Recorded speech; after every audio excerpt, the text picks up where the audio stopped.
This is pretty much what the world has come to. Don't sexualize yourself and then complain about being sexualized. I wasn't aware that people did that. Excuse myself if I'm butchering it. Amala? Amala? One of those two, I think. My understanding from this video is that she's talking about girls who go to the gym, do videos of themselves, and they catch guys staring at them. Giggity giggity, giggity goo. Stick around. She makes a podcast called Unapologetic. I get it. You know, you say stuff on there and you don't want to apologize for it. Let's get into this video. And I know that many are going to disagree with me. Kicker is, many of them are doing it to themselves, let's be honest. I honestly love when somebody starts or begin the video by saying, and before we begin, I know that there are many people that are gonna not agree with me on this. That normally is my hint that whatever you're gonna say is your own personal bias, and also, like, you're probably the asshole in this situation, so we're still gonna watch this. I've seen so many women on the internet making these gym videos of themselves pretty scantily clad, and if not scantily clad, in skin-tight clothing that is essentially tantamount to body paint. I want to wear something that's comfortable to me. I don't want to wear what I'm wearing right now. Like, I'm not going to wear this big old huge hoodie to the gym. Like, I'm going to wear skin tight clothing because it's going to be more comfortable on me. And I know that's weird to say, but it is. And I'm going to have less chance of it getting caught on one of the machines. My final destination scene is not going to be happening that day. And it doesn't matter what she's wearing. The gym is where people go to work out. And I don't know if this is some sort of offshoot or extension of the Me Too movement or the hashtag Time's Up movement, but it seems like we've got a lot of women talking about being sexualized. Is the hashtag Time's Up is more like calling guys out, and the hashtag Me Too is where women go to basically each other and they talk about like times where they felt uncomfortable in situations with men. Now, first thing I want to set aside and put a disclaimer towards is there are actual instances of women being sexualized at the gym in very uncomfortable ways that are by no means right on the man's. I'm talking about women who show up at the gym, they're wearing basically nothing, they set up their phone, they're filming themselves doing squats and are getting in all these different positions, and some of them quite literally recognizing the fact that what they're doing is sexual. I'm glad that she's not talking about those people, but at the same time, a lot of those women are also wearing the same clothing that she's describing. So it's like, how are you not going to categorize that as being a part of this video when they're both wearing the same exact thing? And then getting upset on the internet because men glance at them or a man looks at them. How dare they're you? Fully willing to accept any sort of sexualized comment from another girl at the gym who says, oh, your butt looks super big today, or it looks so cute in those shorts. They're fully accepting of that, but when a man glances over, they're fully accepting of another woman giving them compliments because that other guy who's trying to give them compliments is coming off in a very pervy way. Let's be honest there. And like, it's the tone of the voice, the way that you come at it. That's why it sounds the way that it sounds to certain people.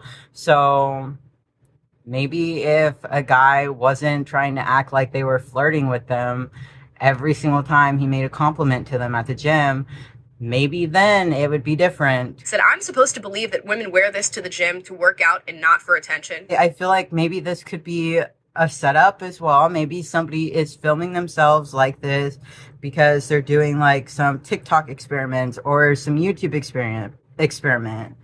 You know, you never really know. So I can't make a judgment off of a freeze frame of a video. And of course there will be women who say, well, I just want to feel cute and I think it looks good. I'm not dressing for male validation.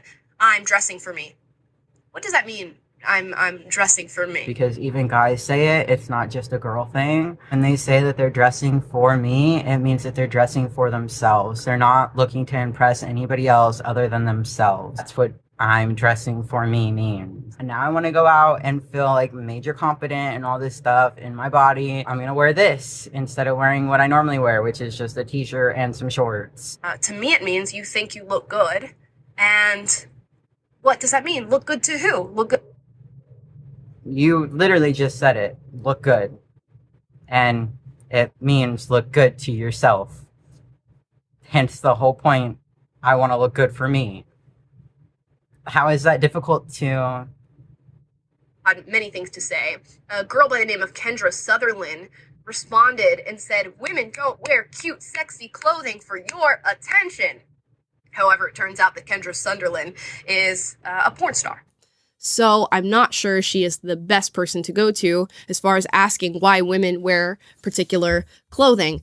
Is wearing this little cute outfit and says Vacation Barbie. See more on OnlyFans. And that is her own personal bias being brought into the video, because it doesn't matter if the person who commented that is a sex worker or not. She still has an opinion, and it's still a valid opinion. She doesn't always go out to dress to impress other people. After all, she's got people sexualizing her on a 24-hour basis. Pretty sure somebody like that would know exactly how it feels to a person going to the gym and just recording themselves doing some reps and getting stares at by guys. You just shutting her down just because she's a sex worker, that's not cool. This is not to the girls who are not directly contributing to that. That's a whole different story. But it's not a whole different story, because those girls are wearing the same exact clothing that these girls are wearing as well. And yet they still get sexualized. They still get looked at. They still get a whole bunch of stares. They still get followers. You know, it's just like, how are you like dissociating the two of them when they're the same thing? Girls with clothing tighter than clothing has ever been made. No, those are girls wearing gym clothing that is marketed towards them. It's not like they're showing up in their underwear. It's not like they're just wearing a t-shirt and no fucking clothes underneath. You know, it's gym clothing that they're wearing. It is gym clothing that they are wearing to the gym. Showing off their bodies, particularly their butt. So now showing off their bodies is gym clothing? Like, I didn't know that. Thank you for educating me that gym clothing is showing off my body. I'll be sure the next time I do it with anybody that I'll tell them, oh no, it's gym clothing. We're fine. We can do it still. If you're sexualizing yourself, you might want to walk it back on that first. And then see if people and other men are still sexualizing you. What you assume all these women are thinking before they leave the house is not what every woman is thinking before they leave the house. Is there any room for this conversation? I know this is a tough conversation to have in today's day and age. The minute any time a guy talks about being sexually harassed anywhere, people automatically shut him down and say, oh no, like, you can't be sexually harassed. You're a guy. Or that, oh, you know, you're a guy, so it's all cool. Let's talk about that if you want to be unapologetic. If you really want to be unapologetic, let's talk about that.